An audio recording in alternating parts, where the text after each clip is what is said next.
आज के इस ऐतिहासिक कार्यक्रम इस पर पूरे देश की दृष्टि है।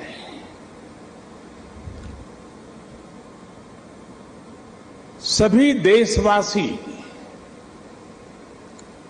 इस समय इस कार्यक्रम से जुड़े हुए हैं। मैं इस ऐतिहासिक क्षण के साक्षी बन रहे सभी देशवासियों का हृदय से स्वागत करता हूं, अभिनंदन करता हूं। इस ऐतिहासिक क्षण में मेरे साथ मंत्रिमंडल के मेरे साथी श्री हरदीप पुरी जी, किशन रेड्डी जी, अर्जुन राम मेघवाल जी, मीनाक्षी लेखी जी, कौशल किशोर जी आज मेरे साथ मंच पर उपस्थित हैं। देश के अनेक गणमान्य अतिथिगण वे भी आज यहां उपस्थित हैं। साथियों, आजादी के अमृत महोत्सव में देश को आज एक नई प्रेरणा मिली है, नई ऊर्जा मिली है। आज हम गुजरे हुए कल को छोड़कर आने वाले कल की तस्वीर में नए रंग भर रहे हैं। आज जो हर तरफ ये नई आभा दिख रही है, वो नए भारत के आत्मविश्वास की आभा है। गुलामी का प्रतीक किंग्सवे यानी राजपथ आज से इतिहास की बात हो गया है, हमेशा के लिए मिट गया है। आज कर्तव्य पथ के रूप में नए इतिहास का सृजन हुआ है। मैं सभी देशवासियों को आजादी के इस अमृत काल में गुलामी की एक और पहचान से मुक्ति के लिए बहुत बहुत बधाई देता हूं। साथियों, आज इंडिया गेट के समीप हमारे राष्ट्र नायक नेताजी सुभाष चंद्र बोस की विशाल प्रतिमा भी, मूर्ति भी स्थापित हुई है। गुलामी के समय यहां ब्रिटिश राज सत्ता के प्रतिनिधि की प्रतिमा लगी हुई थी। आज देश ने उसी स्थान पर नेताजी की मूर्ति की स्थापना करके आधुनिक और सशक्त भारत की प्राण प्रतिष्ठा भी कर दी है। वाकई ये अवसर ऐतिहासिक है, ये अवसर अभूतपूर्व है। हम सभी का सौभाग्य है कि हम आज का ये दिन देख रहे हैं, इसके साक्षी बन रहे हैं। साथियों, सुभाष चंद्र बोस ऐसे महामानव थे जो पद और संसाधनों की चुनौती से परे थे। उनकी स्वीकार्यता ऐसी थी कि पूरा विश्व उन्हें नेता मानता था। उनमें साहस था, स्वाभिमान था, उनके पास विचार थे, विजन था, उनके नेतृत्व की क्षमता थी, नीतियां थी। नेताजी सुभाष कहा करते थे, भारत वो देश नहीं जो अपने गौरवमयी इतिहास को भुला दे। भारत का गौरवमयी इतिहास हर भारतीय के खून में है, उसकी परंपराओं में है। नेताजी सुभाष भारत की विरासत पर गर्व करते थे और भारत को जल्द से जल्द आधुनिक भी बनाना चाहते थे। अगर आजादी के बाद हमारा भारत सुभाष बाबू की राह पर चला होता तो आज देश कितनी ऊंचाइयों पर होता। लेकिन दुर्भाग्य से आजादी के बाद हमारे इस महानायक को भुला दिया गया, उनके विचारों को, उनसे जुड़े प्रतीकों तक को नजरअंदाज कर दिया गया। सुभाष बाबू के 125वें जयंती वर्ष के आयोजन के अवसर पर मुझे कोलकाता में उनके घर जाने का सौभाग्य मिला था। नेताजी से जुड़े स्थान पर उनकी जो अनंत ऊर्जा थी, मैंने उसे महसूस किया। आज देश का प्रयास है कि नेताजी की वो ऊर्जा देश का पथ प्रदर्शन करे। कर्तव्य पथ पर नेताजी की प्रतिभा इसका माध्यम बनेगी। देश की नीतियों और निर्णयों में सुभाष बाबू की छाप रहे, ये प्रतिमा इसके लिए प्रेरणा स्रोत बनेगी। भाइयों और बहनों, पिछले 8 वर्षों में हमने एक के बाद एक ऐसे कितने ही निर्णय लिए हैं जिन पर नेताजी के आदर्शों और सपनों की छाप है। नेताजी सुभाष अखंड भारत के पहले प्रधान थे जिन्होंने 1947 से भी पहले अंडमान को आजाद कराकर तिरंगा फहराया था। उस वक्त उन्होंने कल्पना की थी कि लाल किले पर तिरंगा फहराने की क्या अनुभूति होगी। इस अनुभूति का साक्षात्कार मैंने स्वयं किया जब मुझे आजाद हिंद सरकार के 75 वर्ष होने पर लाल किले पर तिरंगा फहराने का सौभाग्य मिला।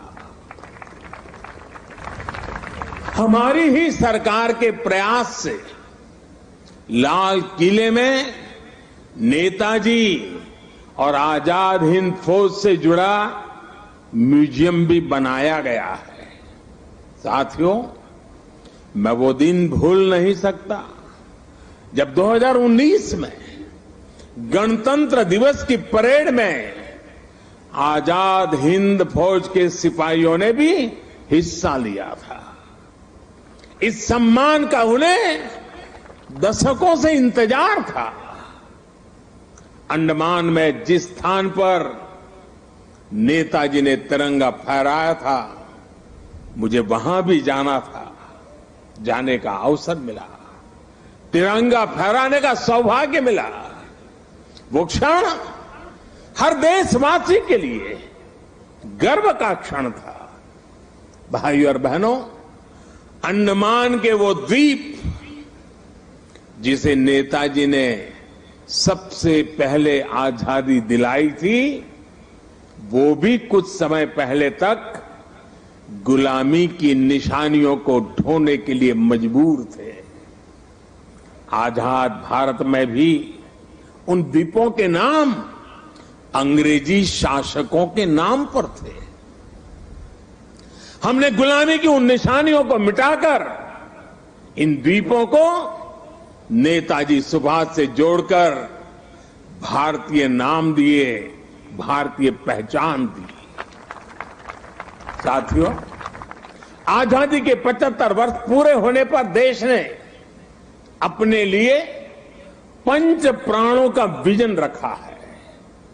इन 5 प्राणों में विकास के बड़े लक्ष्यों का संकल्प है, कर्तव्यों की प्रेरणा है, इसमें गुलामी की मानसिकता के त्याग का आह्वान है, अपनी विरासत पर गर्व का बोध है। आज भारत के आदर्श अपने हैं, आयाम अपने हैं। आज भारत के संकल्प अपने हैं, लक्ष्य अपने हैं। आज हमारे पथ अपने हैं, हमारे प्रतीक अपने हैं। और साथियों, आज अगर राजपथ का अस्तित्व समाप्त होकर कर्तव्य पथ बना है, आज अगर जॉर्ज पंचम की मूर्ति के निशान को हटाकर नेताजी की मूर्ति लगी है, तो ये गुलामी की मानसिकता के परित्याग का पहला उदाहरण नहीं है। ये न शुरुआत है न अंत है। ये मन और मानस की आजादी का लक्ष्य हासिल करने तक निरंतर चलने वाली संकल्प यात्रा है। देश के प्रधानमंत्री जहां रहते आए हैं, उस जगह का नाम रेसकोर्स रोड से बदलकर लोक कल्याण मार्ग हो चुका है। हमारे गणतंत्र दिवस समारोह में अब भारतीय वाद्य यंत्रों की भी गूंज सुनाई देती है। बीटिंग द रिट्रीट सेरेमनी में अब देशभक्ति से सरोबार गीतों को सुनकर हर भारतीय आनंद से भर जाता है। अभी हाल ही में भारतीय नौसेना ने भी गुलामी के निशान को उतारकर छत्रपति शिवाजी महाराज के प्रतीक को धारण कर लिया है। नेशनल वॉर मेमोरियल बनाकर देश ने समस्त देशवासियों की बरसों पुरानी इच्छा को भी पूरा किया है। साथियों, ये बदलाव केवल प्रतीकों तक ही सीमित नहीं है। ये बदलाव देश की नीतियों का भी हिस्सा बन चुका है। आज देश अंग्रेजों के जमाने से चले आ रहे सैकड़ों कानूनों को बदल चुका है। भारतीय बजट जो इतने दशकों से ब्रिटिश संसद के समय का अनुसरण कर रहा था, उसका समय और तारीख भी बदल गई है। राष्ट्रीय शिक्षा नीति के जरिए अब विदेशी भाषा की मजबूरी से भी देश के युवाओं को आजाद किया जा रहा है।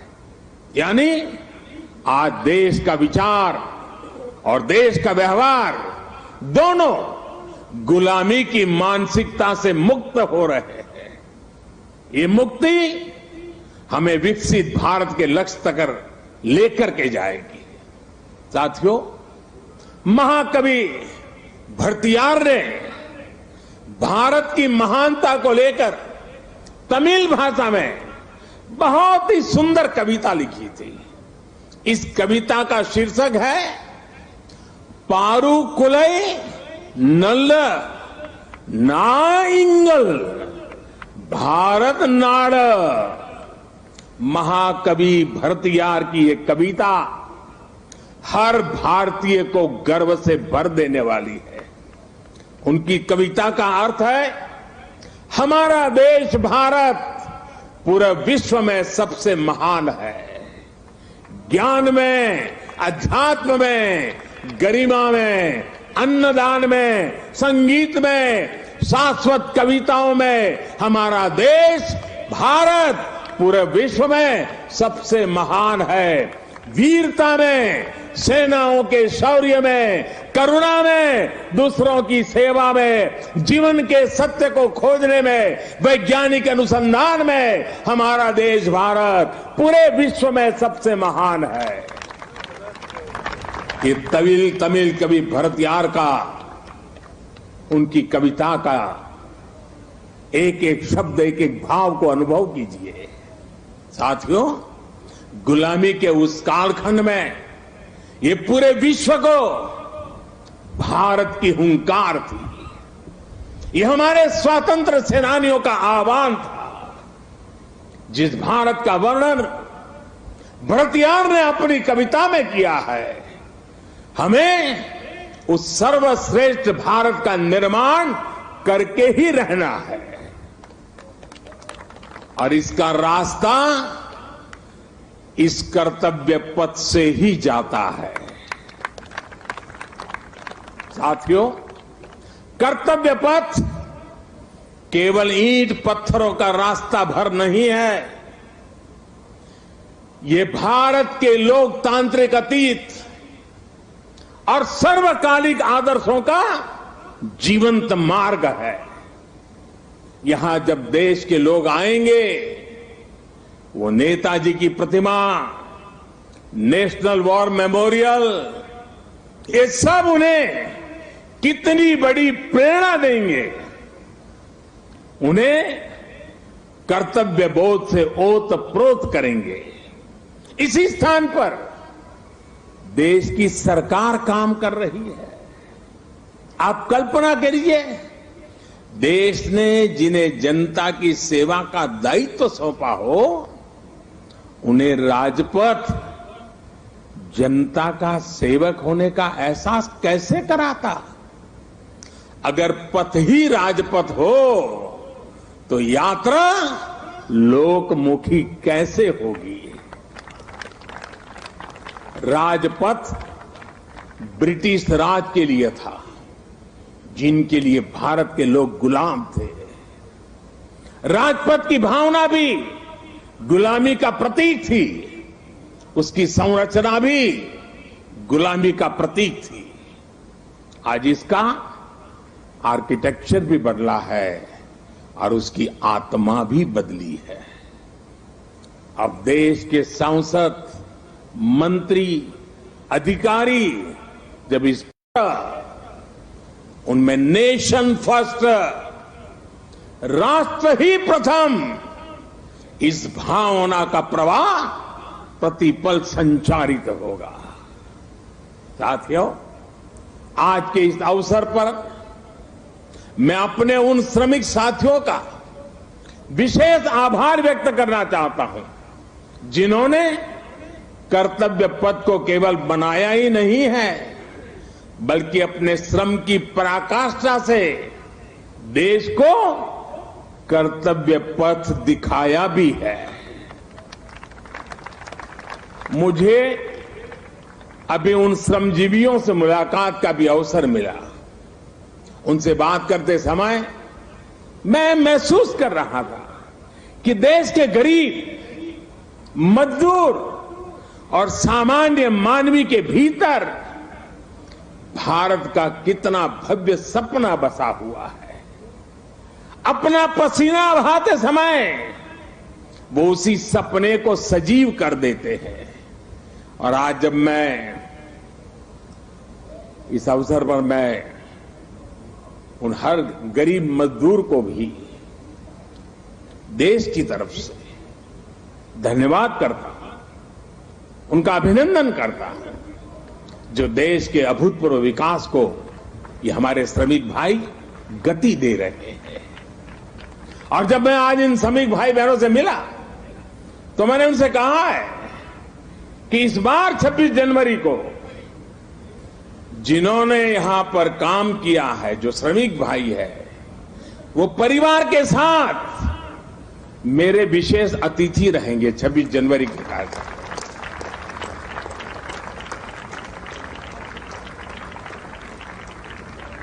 मुझे संतोष है कि नए भारत में आज श्रम और श्रमजीवियों के सम्मान की एक संस्कृति बन रही है, एक परंपरा पुनर्जीवित हो रही है। और साथियों, जब नीतियों में संवेदनशीलता आती है तो निर्णय भी उतने ही संवेदनशील होते चले जाते हैं। इसलिए देश अब अपनी श्रम शक्ति पर गर्व कर रहा है। श्रमेव जयते आज देश का मंत्र बन रहा है। इसलिए जब बनारस में, काशी में विश्वनाथ धाम के लोकार्पण का अलौकिक अवसर होता है तो श्रमजीवियों के सम्मान में भी पुष्प वर्षा होती है।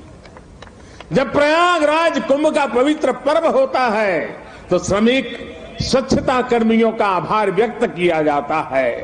अभी कुछ दिन पहले ही देश को स्वदेशी विमान वाहक युद्धपोत आईएनएस विक्रांत मिला है। मुझे तब भी आईएनएस विक्रांत के निर्माण में दिन रात काम करने वाले श्रमिक भाई बहनों और उनके परिवारों से मिलने का अवसर मिला था।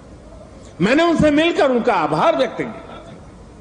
श्रम के सम्मान की परंपरा देश के संस्कारों का अमिट हिस्सा बन रही है। आपको जानकर अच्छा लगेगा कि नई संसद के निर्माण के बाद उसमें काम करने वाले श्रमिकों को भी एक विशेष गैलरी में स्थान दिया जाएगा। ये गैलरी आने वाली पीढ़ियों को भी ये याद दिलाएगी कि लोकतंत्र की नींव में एक और संविधान है तो दूसरी ओर श्रमिकों का योगदान भी है। यही प्रेरणा हर एक देशवासी को एक कर्तव्य पथ भी देगा। यही प्रेरणा श्रम से सफलता का मार्ग प्रशस्त करेगी। साथियों, हमारे व्यवहार में, हमारे संसाधनों में, हमारे साधनों में, हमारे इंफ्रास्ट्रक्चर में आधुनिकता का इस अमृतकाल का प्रमुख लक्ष्य है। और साथियों, जब हम इंफ्रास्ट्रक्चर की बात करते हैं तो अधिकतर लोगों के मन में पहली तस्वीर सड़कों या फ्लाईओवर की हो जाती है। लेकिन आधुनिक होते भारत में इंफ्रास्ट्रक्चर का विस्तार उससे भी बहुत बड़ा है, उसके बहुत पहलू है। आज Bharat social infrastructure, transport infrastructure, digital infrastructure के साथ ही कल्चरल इंफ्रास्ट्रक्चर पर भी उतनी ही तेजी से काम कर रहा है। मैं आपको सोशल इंफ्रास्ट्रक्चर का उदाहरण देता हूं।